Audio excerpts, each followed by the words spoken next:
پیغمبر میری طرف سے لوگوں کو کہہ دو کہ اے میرے بندو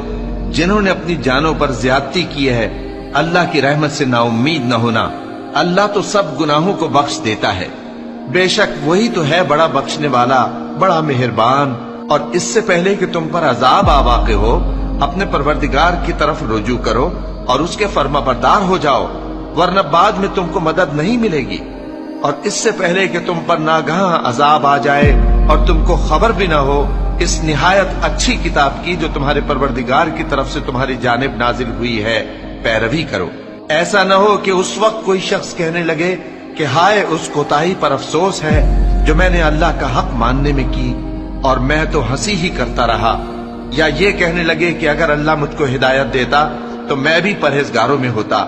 یا جب عذاب دیکھ لے تو کہنے لگے کہ اگر مجھے پھر ایک دفعہ دنیا میں جانا ہو تو میں نیکوکاروں میں ہو جاؤں۔